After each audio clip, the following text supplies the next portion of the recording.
1 Maccabees chapter 1. Alexander the Great. After Alexander, son of Philip the Macedonian, who came from the land of Kittim, had defeated King Darius of the Persians and the Medes, he succeeded him as king. He had previously become king of Greece. He fought many battles, conquered strongholds, and put to death the kings of the earth. He advanced to the ends of the earth, and plundered many nations. When the earth became quiet before him, he was exalted, and his heart was lifted up. He gathered a very strong army and ruled over countries, nations, and princes, and they became tributary to him. After this, he fell sick and perceived that he was dying. So he summoned his most honored officers, who had been brought up with him from youth, and divided his kingdom among them while he was still alive. And after Alexander had reigned 12 years, he died. Then his officers began to rule, each in his own place. They all put on crowns after his death, and so did their descendants after them for many years, and they caused many evils on the earth. Antiochus Epiphanes and renegade Jews. From them came forth a sinful root, Antiochus Epiphanes, son of King Antiochus. He had been a hostage in Rome. He began to reign in the 137th year of the kingdom of the Greeks. In those days, certain renegades came out from Israel and misled many, saying, "Let us go and make a covenant with the Gentiles around us, for since we separated from them, many disasters have come upon us." This proposal pleased them, and some of the people eagerly went to the king, who authorized them to observe the ordinances of the Gentiles. So they built a gymnasium in Jerusalem, according to Gentile custom, and removed the marks of circumcision and abandoned the Holy Covenant. They joined with the Gentiles and sold themselves to do evil. Antiochus in Egypt. When Antiochus saw that his kingdom was established, he determined to become king of the land of Egypt, in order that he might reign over both kingdoms. So he invaded Egypt with a strong force, with chariots and elephants, and cavalry, and with a large fleet. He engaged King Ptolemy of Egypt in battle, and Ptolemy turned and fled before him, and many were wounded and fell. They captured the fortified cities in the land of Egypt, and he plundered the land of Egypt. Persecution of the Jews. After subduing Egypt, Antiochus returned in the 143rd year. He went up against Israel and came to Jerusalem with a strong force. He arrogantly entered the sanctuary and took the golden altar, the lampstand for the light, and all its utensils.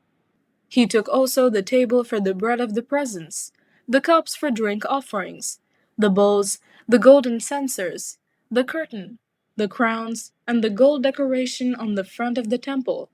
He stripped it all off. He took the silver and the gold, and the costly vessels. He took also the hidden treasures that he found. Taking them all, he went into his own land. He shed much blood, and spoke with great arrogance. Israel mourned deeply in every community.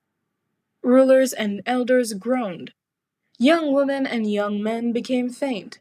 The beauty of the woman faded. Every bridegroom took up the lament. She who sat in the bridal chamber was mourning. Even the land trembled for its inhabitants, and all the house of Jacob was clothed with shame. The occupation of Jerusalem. 2 years later, the king sent to the cities of Judah a chief collector of tribute, and he came to Jerusalem with a large force. Deceitfully he spoke peaceable words to them, and they believed him. But he suddenly fell upon the city, dealt it a severe blow, and destroyed many people of Israel. He plundered the city, burned it with fire, and tore down its houses and its surrounding walls. They took captive the women and children, and seized the livestock. Then they fortified the city of David with a great strong wall and strong towers, and it became their citadel. They stationed there a sinful people, men who were renegades. These strengthened their position. They stored up arms and food, and collecting the spoils of Jerusalem, they stored them there, and became a great menace. For the citadel became an ambush against the sanctuary, an evil adversary of Israel at all times. On every side of the sanctuary they shed innocent blood. They even defiled the sanctuary. Because of them, the residents of Jerusalem fled. She became a dwelling of strangers. She became strange to her offspring, and her children forsook her. Her sanctuary became desolate like a desert. Her feasts were turned into mourning, her Sabbaths into reproach, her honor into contempt. Her dishonor now grew as great as her glory. Her exaltation was turned into mourning. Installation of Gentile cults. Then the king wrote to his whole kingdom that all should be one people, and that all should give up their particular customs. All the Gentiles accepted the command of the king. Many, even from Israel, gladly adopted his religion. They sacrificed to idols and profaned the Sabbath. And the king sent letters by messengers to Jerusalem and the towns of Judah. He directed them to follow customs strange to the land, to forbid burnt offerings and sacrifices and drink offerings in the sanctuary, to profane Sabbaths and festivals, to defile the sanctuary and the priests, to build altars and sacred precincts and shrines for idols, to sacrifice swine and other unclean animals, and to leave their sons uncircumcised. They were to make themselves abominable by everything unclean and profane, so that they would forget the law and change all the ordinances. He added, "And whoever does not obey the command of the king shall die." In such words he wrote to his whole kingdom. He appointed inspectors over all the people and commanded the towns of Judah to offer sacrifice, town by town. Many of the people, everyone who forsook the law, joined them, and they did evil in the land. They drove Israel into hiding in every place of refuge they had. Now on the 15th day of Kislev, in the 145th year, they erected a desolating sacrilege on the altar of burnt offering. They also built altars in the surrounding towns of Judah, and offered incense at the doors of the houses and in the streets. The books of the law that they found, they tore to pieces and burned with fire. Anyone found possessing the book of the covenant, or anyone who adhered to the law, was condemned to death by decree of the king. They kept using violence against Israel, against those who were found month after month in the towns. On the 25th day of the month, they offered sacrifice on the altar that was on top of the altar of burnt offering. According to the decree, they put to death the women who had their children circumcised, and their families and those who circumcised them, and they hung the infants from their mothers' necks. But many in Israel stood firm and were resolved in their hearts not to eat unclean food. They chose to die, rather than to be defiled by food or to profane the holy covenant, and they did die. Very great wrath came upon Israel. 1 Maccabees chapter 2. Mattathias and his sons. In those days, Mattathias son of John, son of Simeon, a priest of the family of Joarib, moved from Jerusalem and settled in Modin. He had 5 sons: John, surnamed Gaddi; Simon, called Tassi; Judas, called Maccabeus; Eleazar, called Avaran; and Jonathan, called Apphus. He saw the blasphemies being committed in Judah and Jerusalem, and said, "Alas! Why was I born to see this, the ruin of my people, the ruin of the holy city, and to live there when it was given over to the enemy, the sanctuary given over to aliens? Her temple has become like a person without honor. Her glorious vessels have been carried into exile. Her infants have been killed in the streets, her youths by the sword of the foe. What nation has not inherited her palaces and has not seized her spoils. All her adornment has been taken away. No longer free, she has become a slave. And see, our holy place, our beauty, and our glory have been laid waste. The Gentiles have profaned them. Why should we live any longer? Then Mattathias and his sons tore their clothes, put on sackcloth, and mourned greatly. Pagan worship refused. The king's officers who were enforcing the apostasy came to the town of Modain to make them offer sacrifice. Many from Israel came to them, and Mattathias and his sons were assembled. Then the king's officers spoke to Mattathias as follows: You are a leader, honored and great in this town, and supported by sons and brothers. Now be the first to come and do what the king commands, as all the Gentiles and the people of Judah and those that are left in Jerusalem has done. Then you and your sons will be numbered among the friends of the king, and you and your sons will be honored with silver and gold and many gifts. But Mattathias answered and said in a loud voice, Even if all the nations that live under the rule of the king obey him, and have chosen to obey his commandments, every one of them abandoning the religion of their ancestors, I and my sons and my brothers will continue to live by the covenant of our ancestors. Far be it from us to desert the law and the ordinances. We will not obey the king's words by turning aside from our religion to the right hand or to the left. When he had finished speaking these words, a Jew came forward in the sight of all to offer sacrifice on the altar of Modain, according to the king's command. When Mattathias saw it, he burned with zeal, and his heart was stirred. He gave vent to righteous anger. He ran and killed him on the altar. At the same time, he killed the king's officer who was forcing them to sacrifice, and he tore down the altar. Thus he burned with zeal for the law, just as Phinehas did against Zimri son of Salu. Then Mattathias cried out in the town with a loud voice, saying, Let everyone who is zealous for the law and supports the covenant come out with me. Then he and his sons fled to the hills and left all that they had in the town.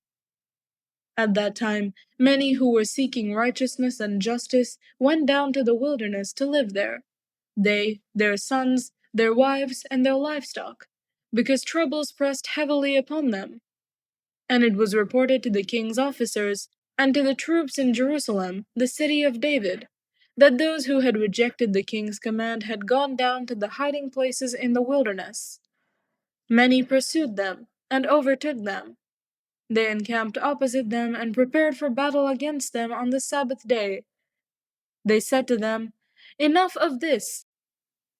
Come out and do what the king commands, and you will live. But they said, We will not come out, nor will we do what the king commands, and so profane the Sabbath day. Then the enemy quickly attacked them. But they did not answer them, or hurl a stone at them, or block up their hiding places. For they said, Let us all die in our innocence.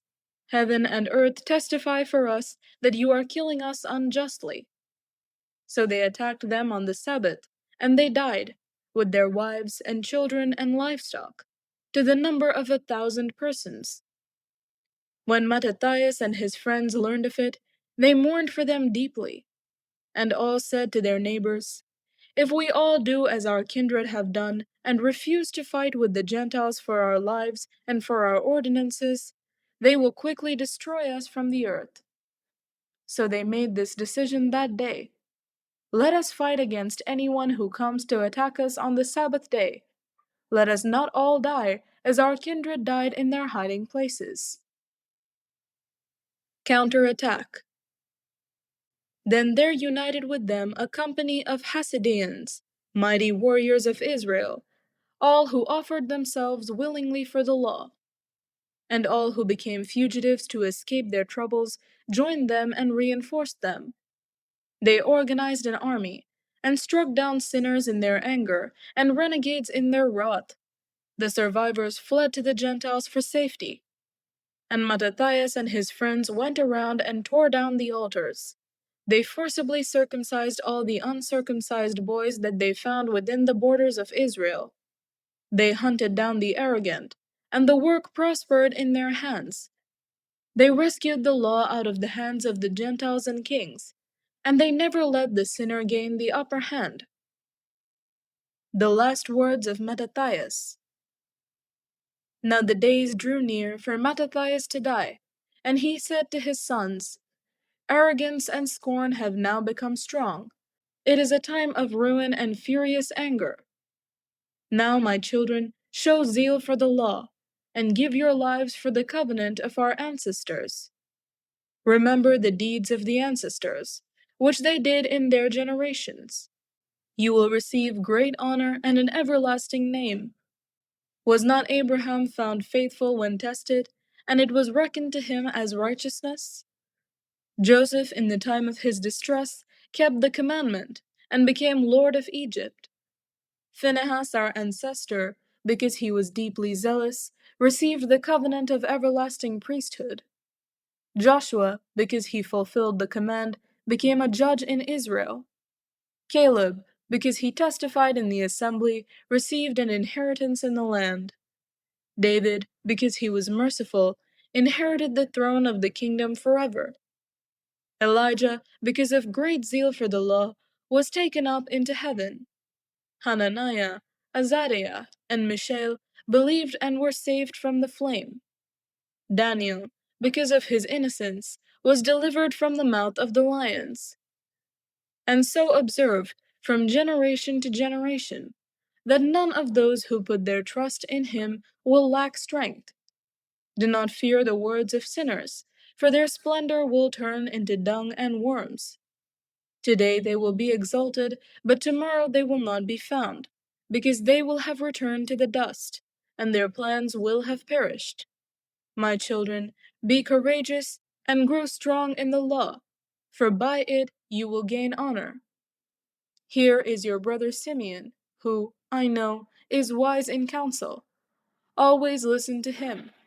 He shall be your father. Judas Maccabeus has been a mighty warrior from his youth. He shall command the army for you and fight the battle against the peoples.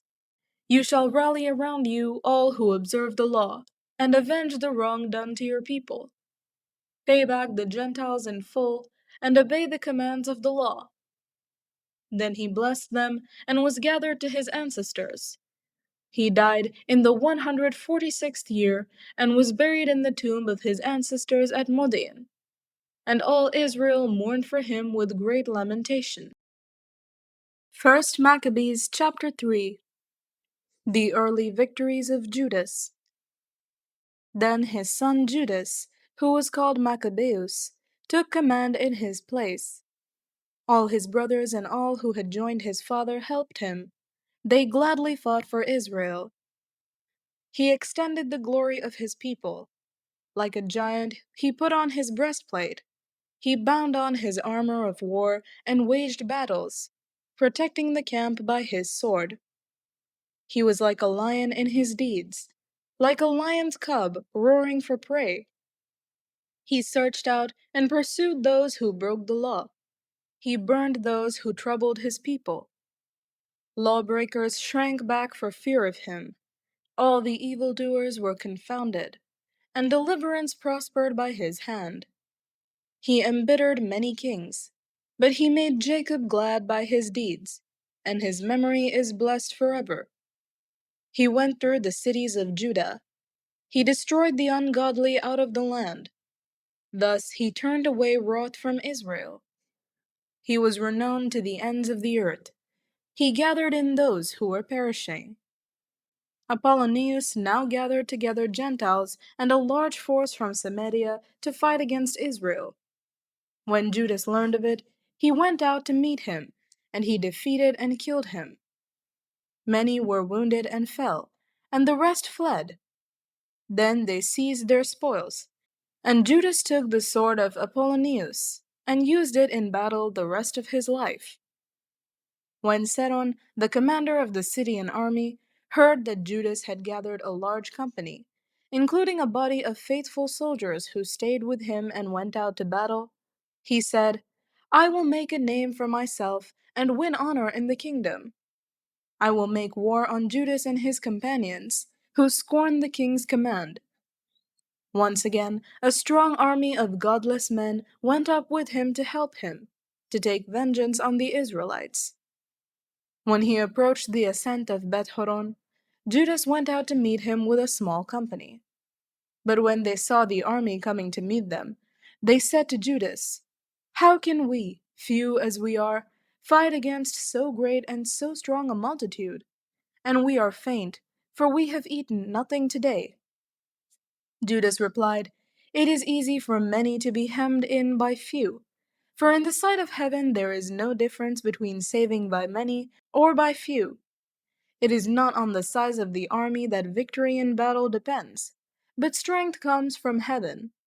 They come against us in great insolence and lawlessness, to destroy us and our wives and our children, and to despoil us. But we fight for our lives and our laws. He himself will crush them before us. As for you, do not be afraid of them." When he finished speaking, he rushed suddenly against Seron and his army, and they were crushed before him. They pursued them down the descent of Beth Horon to the plain. 800 of them fell, and the rest fled into the land of the Philistines. Then Judas and his brothers began to be feared, and terror fell on the Gentiles all around them. His fame reached the king, and the Gentiles talked of the battles of Judas. The policy of Antiochus. When King Antiochus heard these reports, he was greatly angered, and he sent and gathered all the forces of his kingdom, a very strong army. He opened his coffers and gave a year's pay to his forces, and ordered them to be ready for any need. Then he saw that the money in the treasury was exhausted, and that the revenues from the country were small because of the dissension and disaster that he had caused in the land by abolishing the laws that had existed from the earliest days.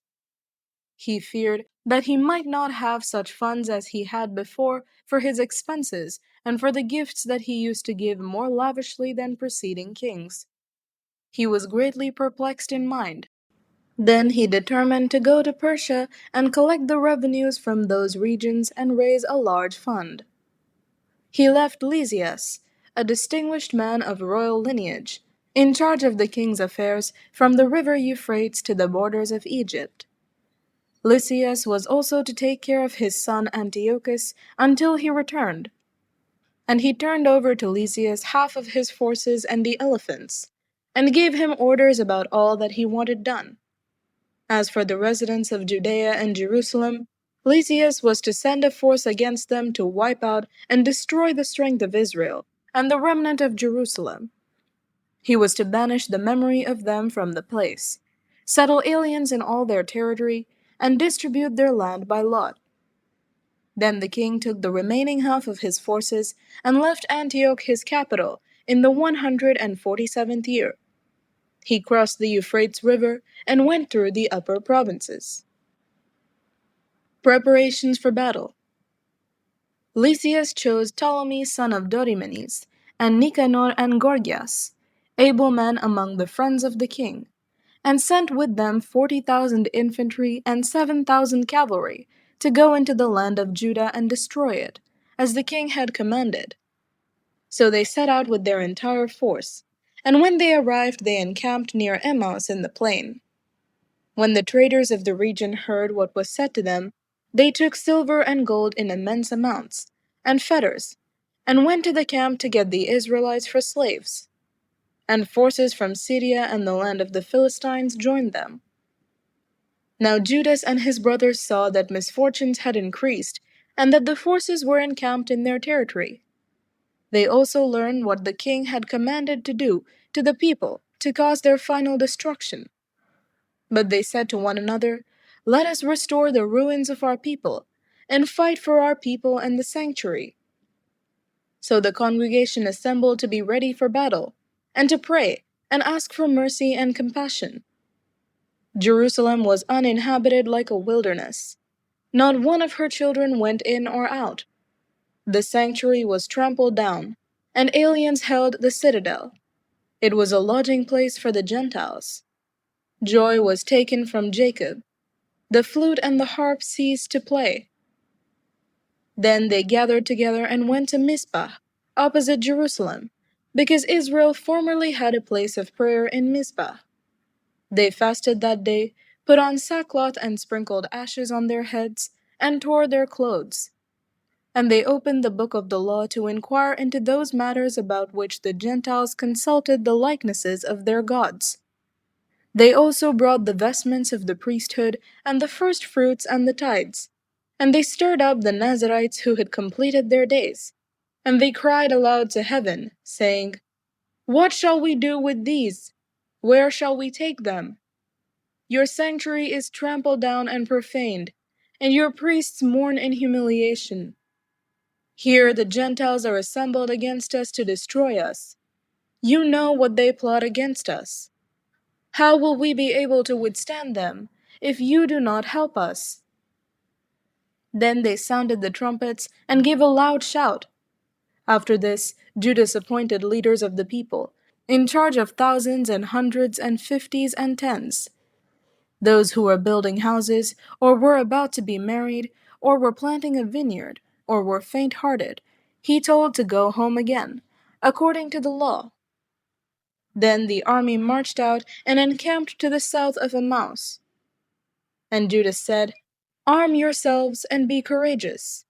Be ready early in the morning to fight with these Gentiles who have assembled against us to destroy us and our sanctuary. It is better for us to die in battle than to see the misfortunes of our nation and of the sanctuary.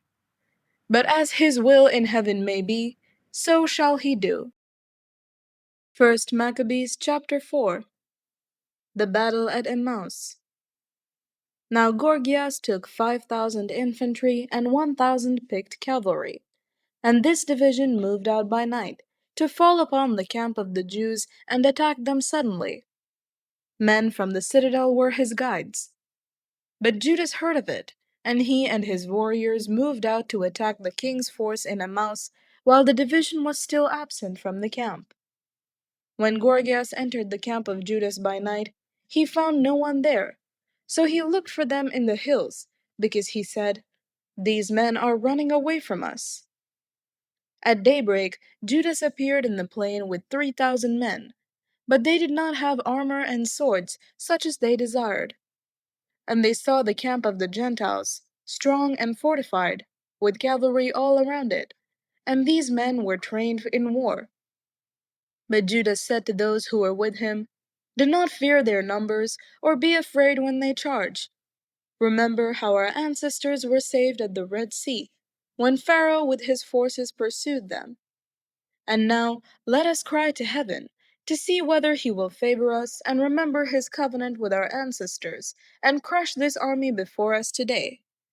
Then all the Gentiles will know that there is one who redeems and saves Israel." When the foreigners looked up and saw them coming against them, they went out from their camp to battle. Then the men with Judas blew their trumpets and engaged in battle. The Gentiles were crushed and fled into the plain, and all those in the rear fell by the sword. They pursued them to Gazara, and to the plains of Idumea, and to Azotus and Jamnia, and 3,000 of them fell. Then Judas and his force turned back from pursuing them, and he said to the people, "Do not be greedy for plunder, for there is a battle before us. Gorgias and his force are near us in the hills. But stand now against our enemies and fight them, and afterward seize the plunder boldly." Just as Judas was finishing this speech, a detachment appeared, coming out of the hills. They saw that their army had been put to flight, and that the Jews were burning the camp, for the smoke that was seen showed what had happened. When they perceived this, they were greatly frightened, and when they also saw the army of Judas drawn up in the plain for battle, they all fled into the land of the Philistines. Then Judas returned to plunder the camp, and they seized a great amount of gold and silver, and cloth dyed blue and sea purple, and great riches. On their return, they sang hymns and praises to heaven, For he is good, for his mercy endures forever. Thus Israel had a great deliverance that day. First campaign of Lysias. Those of the foreigners who escaped went and reported to Lysias all that had happened. When he heard it, he was perplexed and discouraged, for things had not happened to Israel as he had intended, nor had they turned out as the king had ordered. But the next year he mustered 60,000 picked infantry and 5,000 cavalry to subdue them. They came into Idumea and encamped at Bet-zur, and Judas met them with 10,000 men. When he saw that their army was strong, he prayed, saying, "Blessed are you, O Savior of Israel, who crushed the attack of the mighty warrior by the hand of your servant David, and gave the camp of the Philistines into the hands of Jonathan, son of Saul, and of the man who carried his armor. Hem in this army by the hand of your people Israel, and let them be ashamed of their troops and their cavalry. Fill them with cowardice, melt the boldness of their strength, let them tremble in their destruction. Strike them down with the sword of those who love you, and let all who know your name praise you with hymns." Then both sides attacked, and there fell of the army of Lysias 5,000 men. They fell in action. When Lysias saw the rout of his troops, and observed the boldness that inspired those of Judas, and how ready they were either to live or to die nobly, he withdrew to Antioch and enlisted mercenaries in order to invade Judea again with an even larger army. Cleansing and dedication of the temple. Then Judas and his brothers said, "See, our enemies are crushed. Let us go up to cleanse the sanctuary and dedicate it." So all the army assembled and went up to Mount Zion. There they saw the sanctuary desolate, the altar profaned, and the gates burned. In the courts they saw bushes sprung up as in a thicket, or as on one of the mountains. They saw also the chambers of the priests in ruins. Then they tore their clothes and mourned with great lamentation. They sprinkled themselves with ashes and fell face down on the ground.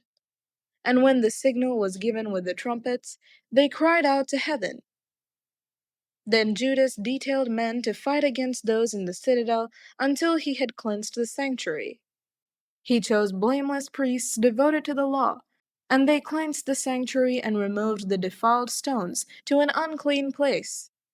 They deliberated what to do about the altar of burnt offering, which had been profaned, and they thought it best to tear it down, so that it would not be a lasting shame to them that the Gentiles had defiled it.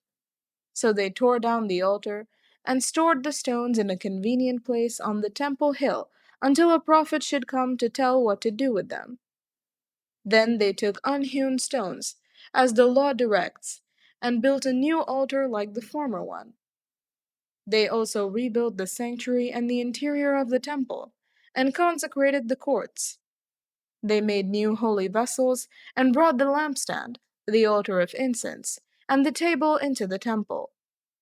Then they offered incense on the altar, and lit the lamps on the lampstand, and these gave light in the temple. They placed the bread on the table, and hung up the curtains. Thus they finished all the work they had undertaken. Early in the morning on the 25th day of the 9th month, which is the month of Kislev, in the 148th year, they rose and offered sacrifice, as the law directs, on the new altar of burnt offering that they had built. At the very season and on the very day that the Gentiles had profaned it, it was dedicated with songs and harps and lutes and cymbals. All the people fell on their faces and worshipped and blessed heaven, who had prospered them. So they celebrated the dedication of the altar for 8 days, and joyfully offered burnt offerings. They offered a sacrifice of well-being and a thanksgiving offering. They decorated the front of the temple with golden crowns and small shields. They restored the gates and the chambers for the priests, and fitted them with doors. There was very great joy among the people, and the disgrace brought by the Gentiles was removed.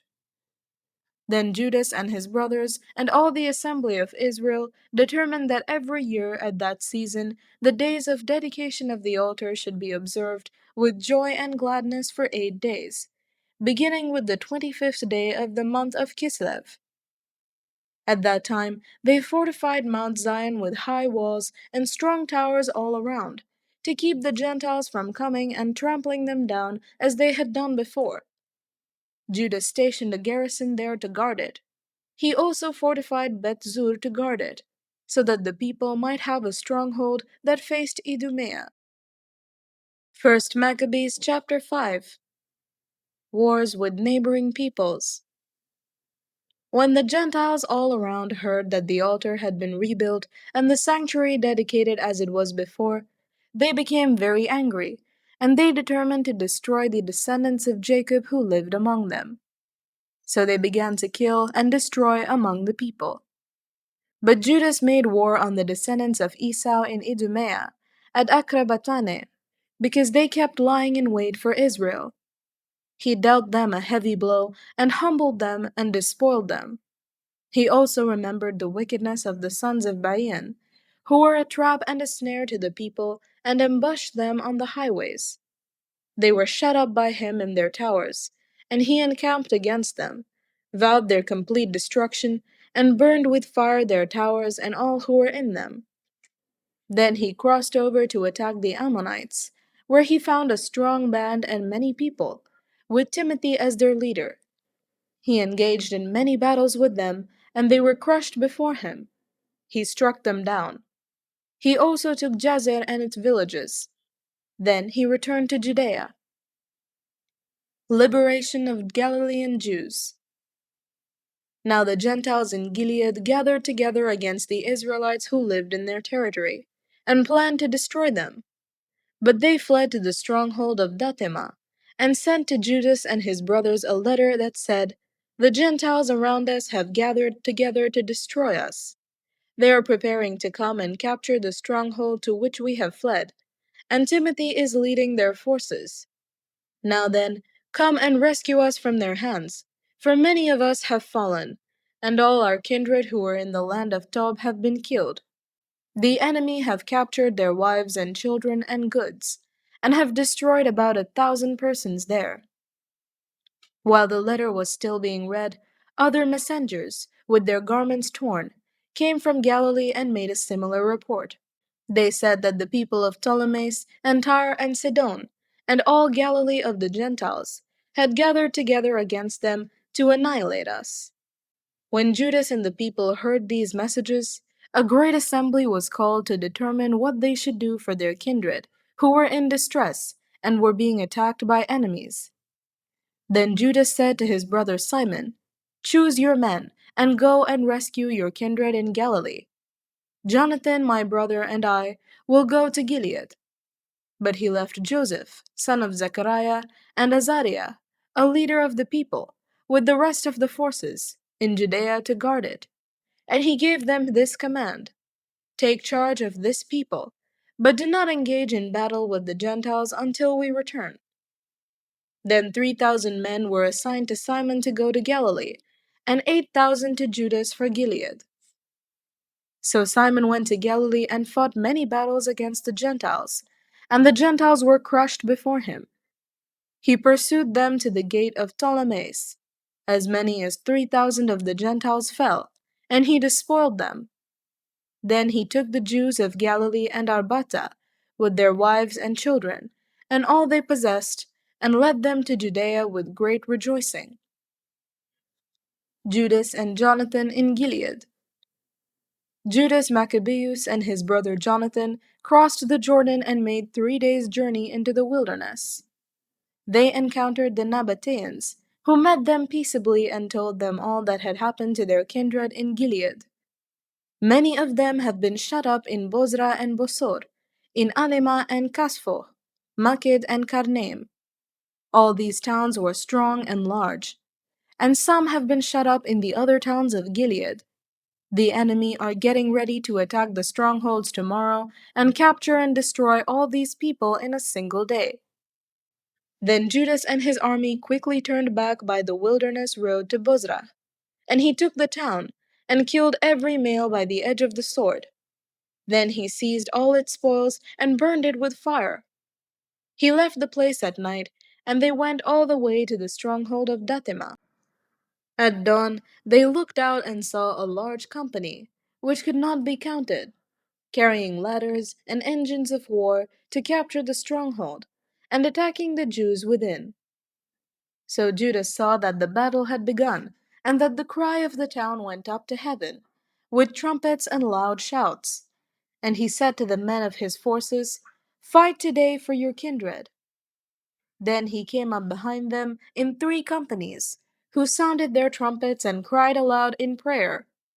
And when the army of Timothy realized it was Maccabees, they fled before him, and he dealt them a heavy blow. As many as 8,000 of them fell that day.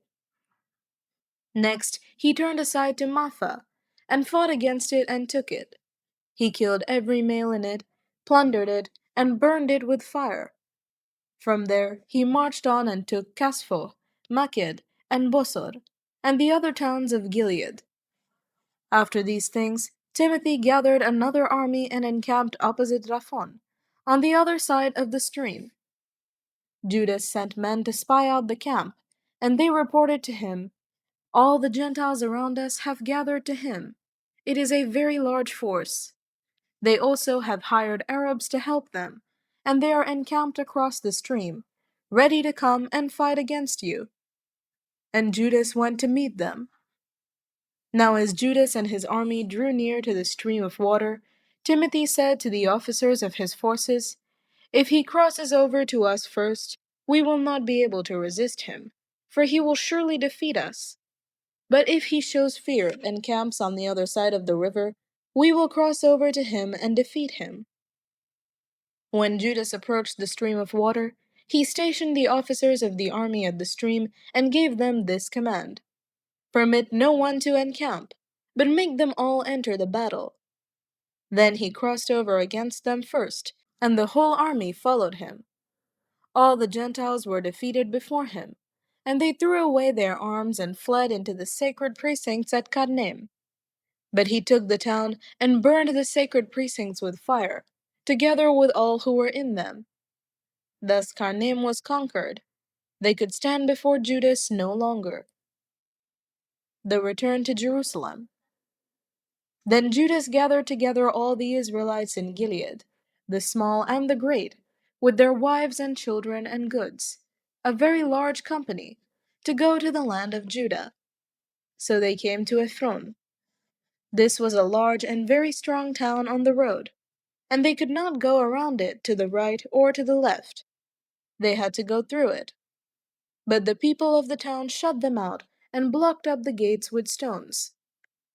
Judas sent them this friendly message: "Let us pass through your land to get to our land.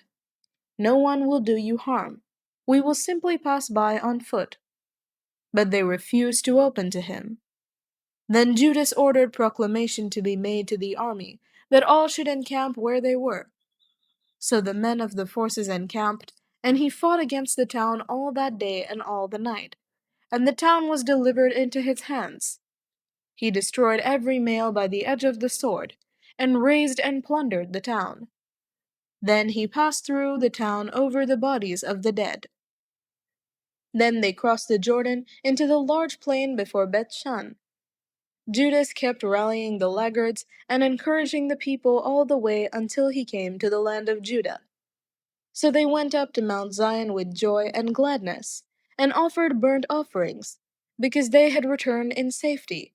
Not one of them had fallen. Joseph and Azariah defeated. Now while Judas and Jonathan were in Gilead, and their brother Simon was in Galilee before Ptolemais, Joseph son of Zechariah and Azariah, the commanders of the forces, heard of their brave deeds and of the heroic war they had fought. So they said, "Let us also make a name for ourselves. Let us go and make war on the Gentiles around us." So they issued orders to the men of the forces that were with them, and marched against Jamnia. Gorgias and his men came out of the town to meet them in battle. Then Joseph and Azariah were routed, and were pursued to the borders of Judea. As many as 2,000 of the people of Israel fell that day. Thus the people suffered a great rout because, thinking to do a brave deed, they did not listen to Judas and his brothers. But they did not belong to the family of those men through whom deliverance was given to Israel. The man Judas and his brothers were greatly honored in all Israel and among all the Gentiles. Wherever their name was heard, people gathered to them and praised them. Success at Hebron and Philistia. Then Judas and his brothers went out and fought the descendants of Esau in the land to the south. He struck Hebron and its villages, and tore down its strongholds, and burned its towers on all sides. Then he marched off to go into the land of the Philistines, and passed through Marisa. On that day, some priests, who wished to do a brave deed, fell in battle, for they went out to battle unwisely. But Judas turned aside to Azotus, in the land of the Philistines. He tore down their altars, and the carved images of their gods he burned with fire. He plundered the towns, and returned to the land of Judah. First Maccabees chapter 6. The last days of Antiochus Epiphanes. King Antiochus was going through the upper provinces when he heard that Animais in Persia was a city famed for its wealth in silver and gold. Its temple was very rich, containing golden shields, breastplates, and weapons left there by Alexander son of Philip, the Macedonian king who first reigned over the Greeks. So he came and tried to take the city and plunder it, but he could not because his plan had become known to the citizens, and they withstood him in battle. So he fled, and in great disappointment left there to return to Babylon. Then someone came to him in Persia and reported that the armies that had gone into the land of Judah had been routed, that Lysias had gone first with a strong force, but had turned and fled before the Jews, that the Jews had grown strong from the arms, supplies, and abundant spoils that they had taken from the armies they had cut down, that they had torn down the abomination that he had erected on the altar of Jerusalem, and that they had surrounded the sanctuary with high walls as before, and also Beth-zur, his town. When the king heard this news, he was astounded and badly shaken. He took to his bed and became sick from disappointment, because things had not turned out for him as he had planned. He lay there for many days, because deep disappointment continually gripped him, and he realized that he was dying. So he called all his friends and said to them, "Sleep has departed from my eyes, and I am downhearted with worry. I said to myself, to what distress I have come, and into what a great flood I am now plunged. For I was kind and beloved in my power. But now I remember the wrong I did in Jerusalem. I seized all its vessels of silver and gold, and I sent to destroy the inhabitants of Judah without good reason. I know that it is because of this that these misfortunes have come upon me. Here I am, perishing of bitter disappointment in a strange land." Then he called for Philip, one of his friends, and made him ruler over all his kingdom.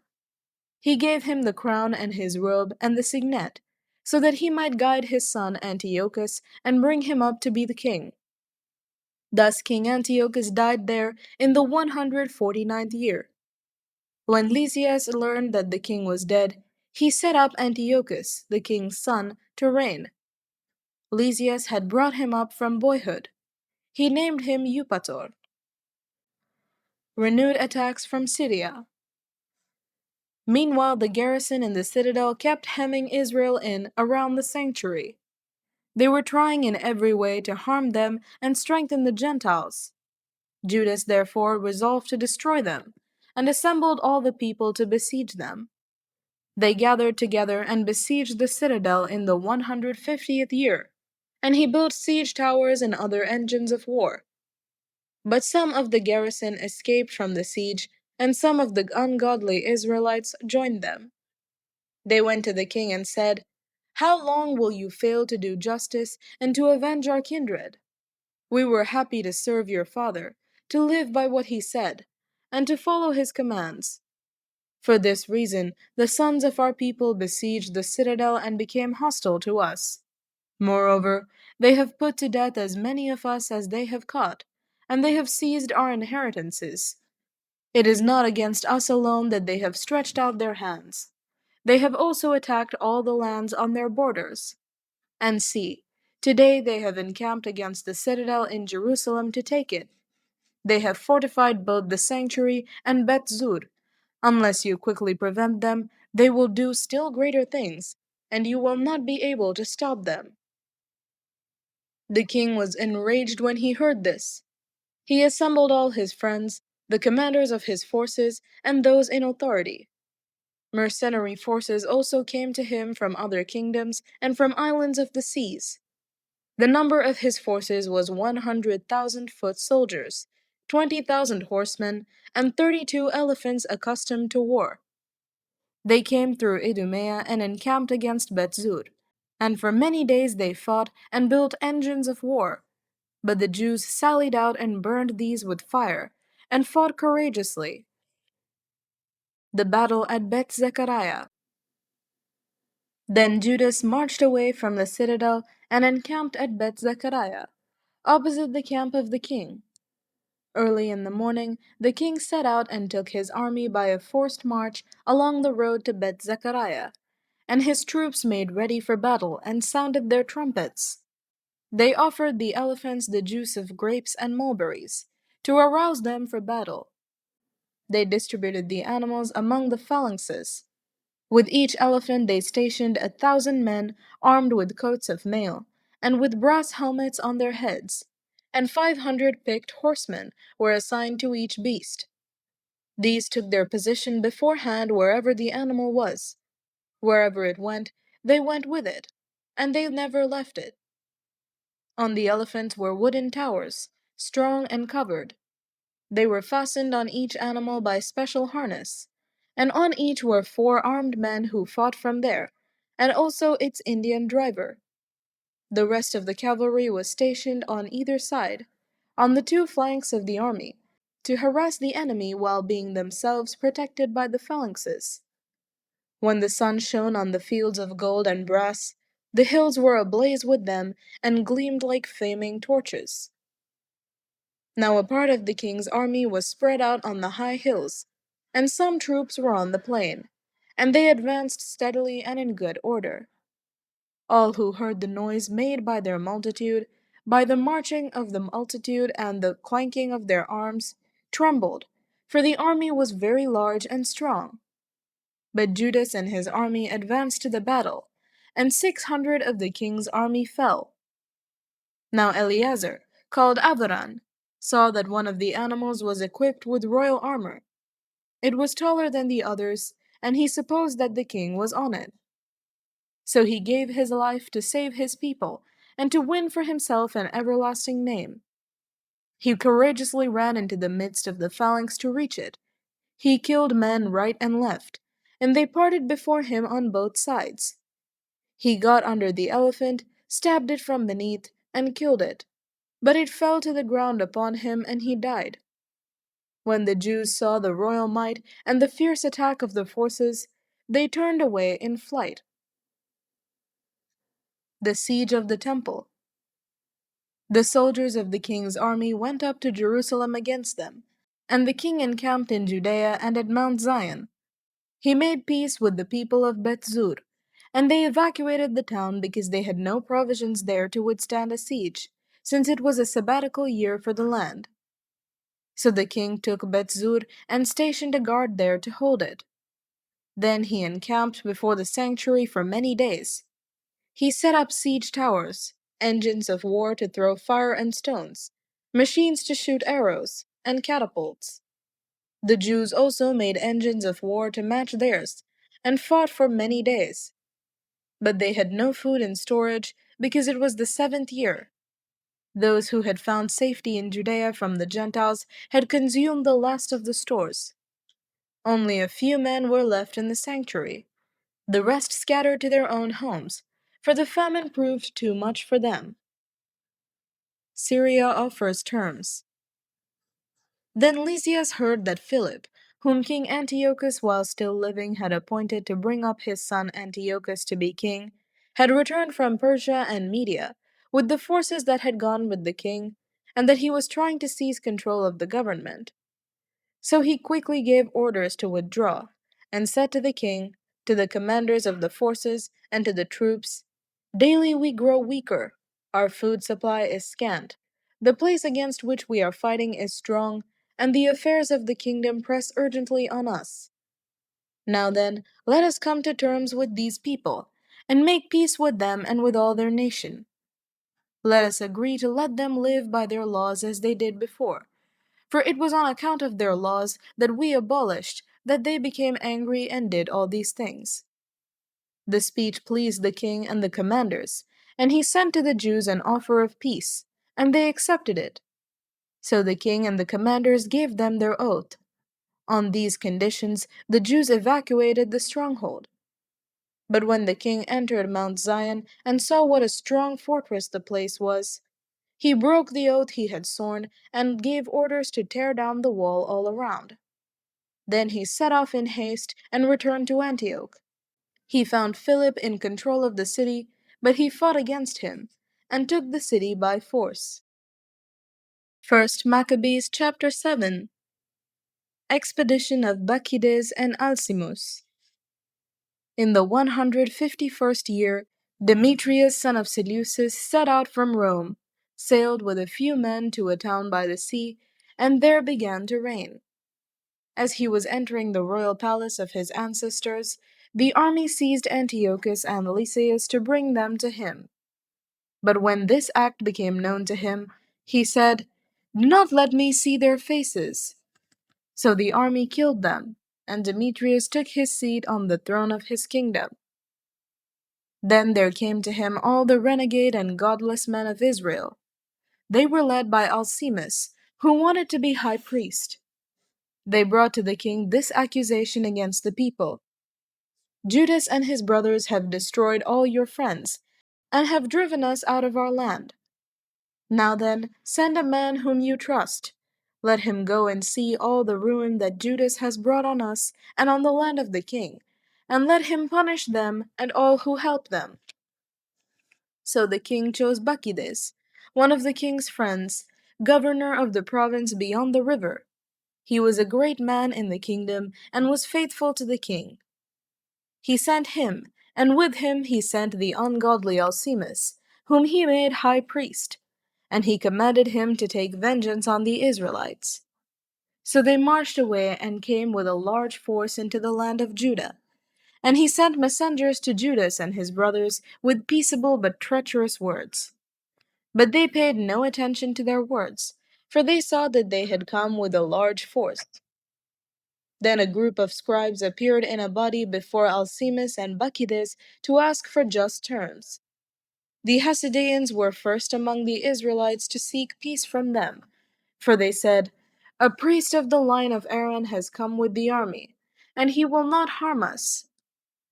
Alcimus spoke peaceable words to them and swore this oath to them: "We will not seek to injure you or your friends." So they trusted him. But he seized 60 of them and killed them in one day, in accordance with the word that was written: "The flesh of your faithful ones and their blood they poured out all around Jerusalem, and there was no one to bury them." Then the fear and dread of them fell on all the people, for they said, "There is no truth or justice in them, for they have violated the agreement and the oath that they swore." Then Bacchides withdrew from Jerusalem and encamped in Bethzait. And he sent and seized many of the men who had deserted to him, and some of the people, and killed them and threw them into a great pit. He placed Alcimus in charge of the country, and left with him a force to help him. Then Bacchides went back to the king. Alcimus struggled to maintain his high priesthood, and all who were troubling their people joined him. They gained control of the land of Judah and did great damage in Israel. And Judas saw all the wrongs that Alcimus and those with him had done among the Israelites. It was more than the Gentiles had done. So Judas went out into all the surrounding parts of Judea, taking vengeance on those who had deserted and preventing those in the city from going out into the country. When Alcimus saw that Judas and those with him had grown strong, and realized that he could not withstand them, he returned to the king and brought malicious charges against them. Nicanor in Judea. Then the king sent Nicanor, one of his honored princes, who hated and detested Israel, and he commanded him to destroy the people. So Nicanor came to Jerusalem with a large force, and treacherously sent to Judas and his brothers this peaceable message: "Let there be no fighting between you and me. I shall come with a few men to see you face to face in peace."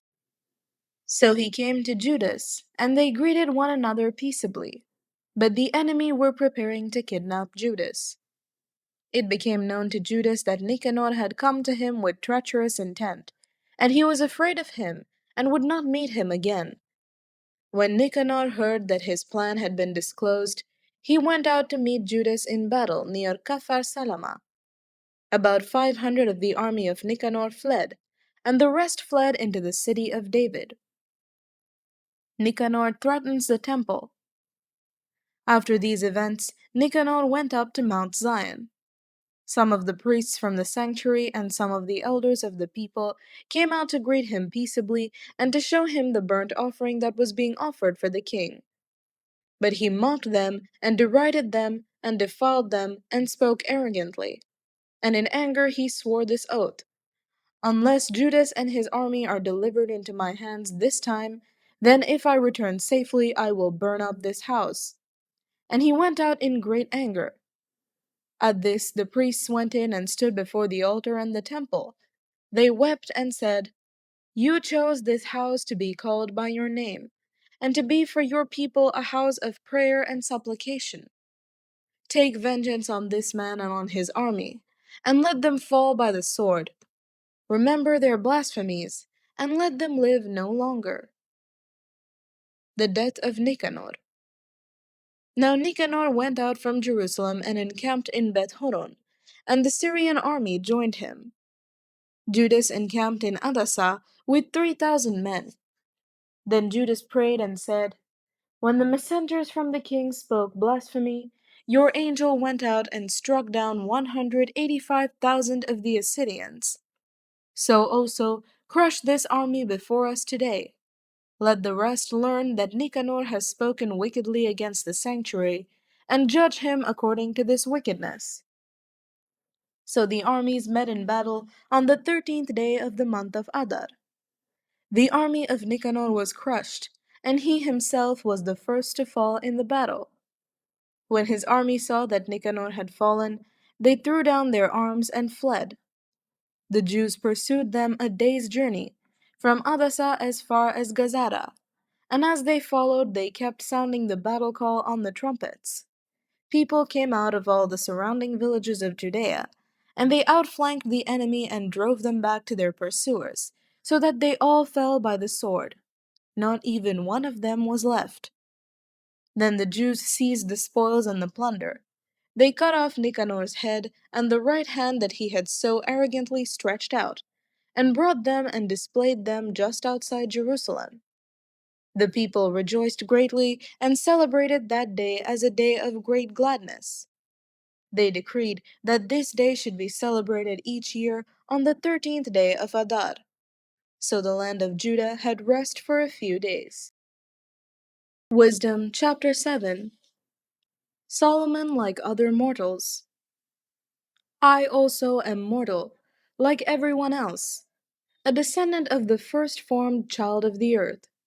And in the womb of a mother I was molded into flesh, within the period of 10 months, compacted with blood, from the seed of a man and the pleasure of marriage. And when I was born, I began to breathe the common air, and fell upon the kindred earth. My first sound was a cry, as is true of all. I was nursed with care in swaddling clothes. For no king has had a different beginning of existence. There is for all one entrance into life, and one way out. Solomon's respect for wisdom. Therefore I prayed, and understanding was given me. I called on God, and the spirit of wisdom came to me. I preferred her to scepters and thrones, and I accounted wealth as nothing in comparison with her.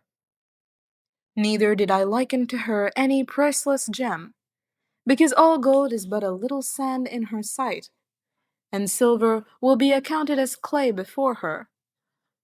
I loved her more than health and beauty, and I chose to have her rather than light, because her radiance never ceases. All good things came to me along with her, and in her hands uncounted wealth. I rejoiced in them all, because wisdom leads them, but I did not know that she was their mother.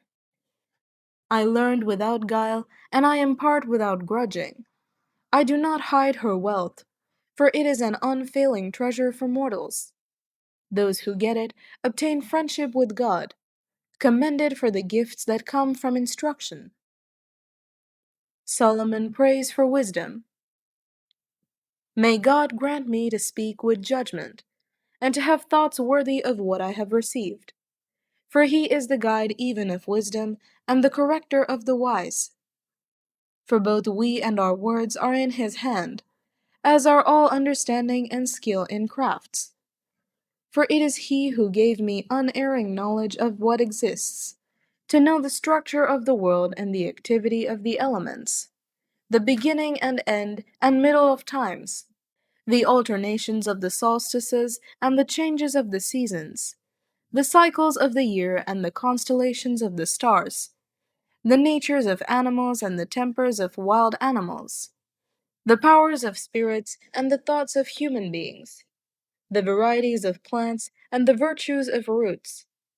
I learned both what is secret and what is manifest, for wisdom, the fashioner of all things, taught me. The nature of wisdom.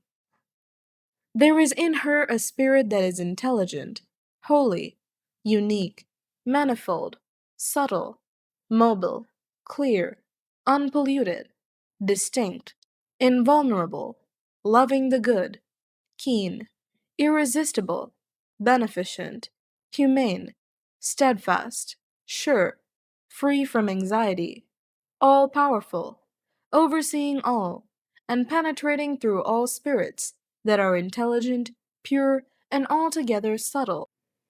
For wisdom is more mobile than any motion. Because of her pureness, she pervades and penetrates all things. For she is a breath of the power of God, and a pure emanation of the glory of the Almighty. Therefore nothing defiled gains entrance into her. For she is a reflection of eternal light, a spotless mirror of the working of God, and an image of His goodness. Although she is but one, she can do all things, and while remaining in herself, she renews all things. In every generation she passes into holy souls, and makes them friends of God and prophets.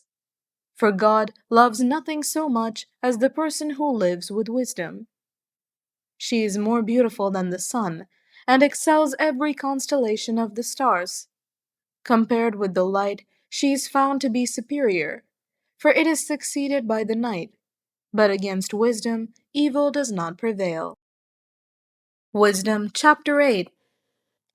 She reaches mightily from one end of the earth to the other, and she orders all things well. Solomon's love for wisdom. I loved her and sought her from my youth. I desired to take her for my bride, and became enamored of her beauty.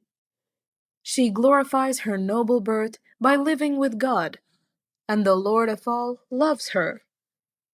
For she is an initiate in the knowledge of God, and an associate in His works.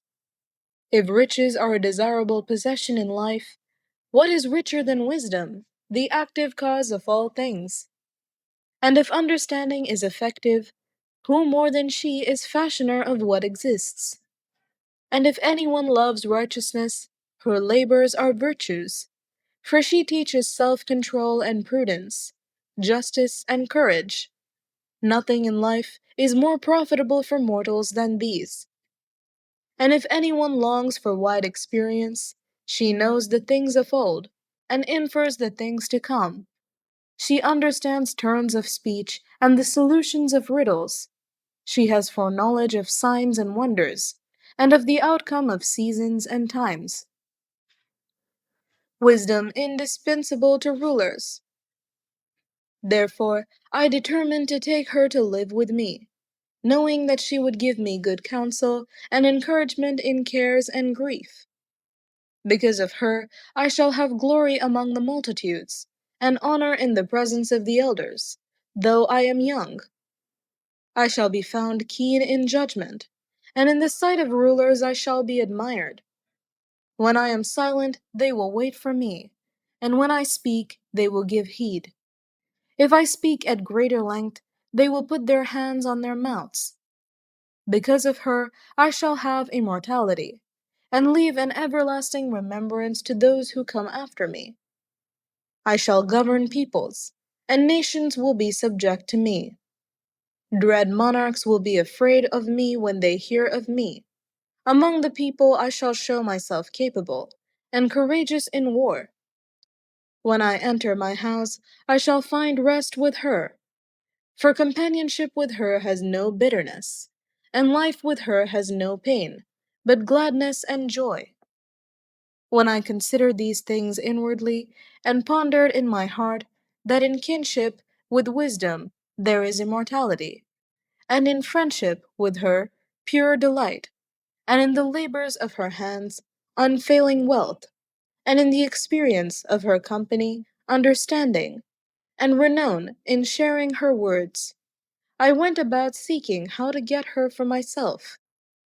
As a child, I was naturally gifted, and a good soul fell to my lot. Or rather, being good, I entered an undefiled body. But I perceived that I would not possess wisdom unless God gave her to me, and it was a mark of insight to know whose gift she was. So I appealed to the Lord and implored him, and with my whole heart I said, Wisdom chapter 9. Solomon's Prayer for Wisdom. O God of my ancestors and Lord of mercy, who have made all things by your word, and by your wisdom have formed humankind, to have dominion over the creatures you have made, and rule the world in holiness and righteousness, and pronounce judgment in uprightness of soul. Give me the wisdom that sits by your throne, and do not reject me from among your servants. For I am your servant, the son of your serving girl, a man who is weak and short-lived, with little understanding of judgment and laws. For even one who is perfect among human beings will be regarded as nothing without the wisdom that comes from you. You have chosen me to be king over your people, and to be judge over your sons and daughters. You have given command to build a temple on your holy mountain, and an altar in the city of your habitation, a copy of the holy tent that you prepared from the beginning. With you is wisdom, she who knows your works, and was present when you made the world. She understands what is pleasing in your sight, and what is right according to your commandments. Send her forth from the holy heavens, and from the throne of your glory send her, that she may labor at my side, and that I may learn what is pleasing to you. For she knows and understands all things, and she will guide me wisely in my actions, and guard me with her glory. Then my works will be acceptable, and I shall judge your people justly, and shall be worthy of the throne of my Father. For who can learn the counsel of God? Or who can discern what the Lord wills? For the reasoning of mortals is worthless, and our designs are likely to fail. For a perishable body weighs down the soul, and this earthy tent burdens the thoughtful mind. We can hardly guess at what is on earth, and what is at hand we find with labor. But who has traced out what is in the heavens? Who has learned your counsel, unless you have given wisdom and sent your Holy Spirit from on high? And thus the paths of those on earth were set right, and people were taught what pleases you, and were saved by wisdom. First Corinthians chapter 3 on divisions in the Corinthian church. And so, brothers and sisters, I could not speak to you as spiritual people, but rather as people of the flesh, as infants in Christ. I fed you with milk, not solid food, for you were not ready for solid food. Even now, you are still not ready, for you are still of the flesh. For as long as there is jealousy and quarreling among you, are you not of the flesh, and behaving according to human inclinations? For when one says, I belong to Paul, and another, I belong to Apollos, are you not merely human? What then is Apollos? What is Paul? Servants through whom you came to believe, as the Lord assigned to each. I planted, Apollos watered, but God gave the growth. So neither the one who plants nor the one who waters is anything, but only God who gives the growth.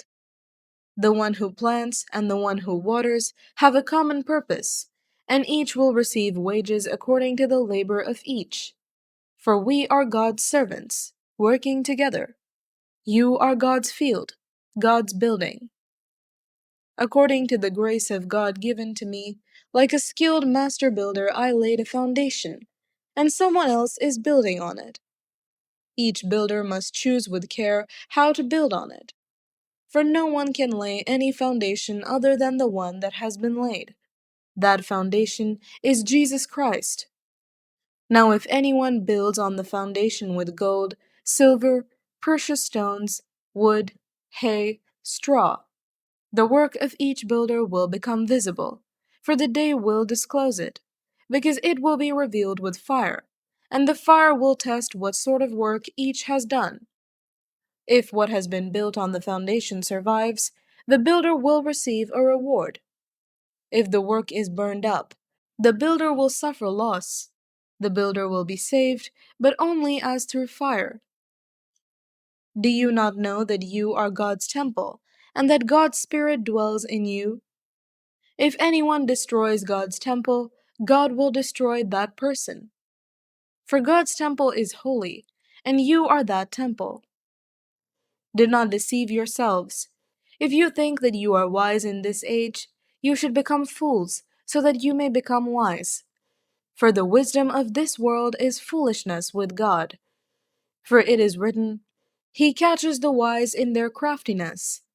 And again, the Lord knows the thoughts of the wise, that they are futile. So let no one boast about human leaders. For all things are yours, whether Paul or Apollos or Cephas or the world or life or death or the present or the future. All belong to you, and you belong to Christ, and Christ belongs to God. First Corinthians chapter 4. The ministry of the apostles. Think of us in this way, as servants of Christ and stewards of God's mysteries. Moreover, it is required of stewards that they be found trustworthy. But with me, it is a very small thing that I should be judged by you or by any human court. I do not even judge myself. I am not aware of anything against myself, but I am not thereby acquitted. It is the Lord who judges me. Therefore, do not pronounce judgment before the time, before the Lord comes, who will bring to light the things now hidden in darkness, and will disclose the purposes of the human heart. Then each one will receive commendation from God. I have applied all this to Apollos and myself for your benefit, brothers and sisters, so that you may learn through us the meaning of the saying, nothing beyond what is written, so that none of you will be puffed up in favor of one against another. For who sees anything different in you? What do you have that you did not receive? And if you received it, why do you boast as if it were not a gift? Already you have all you want. Already you have become rich. Quite apart from us, you have become kings. Indeed, I wish that you had become kings, so that we might be kings with you.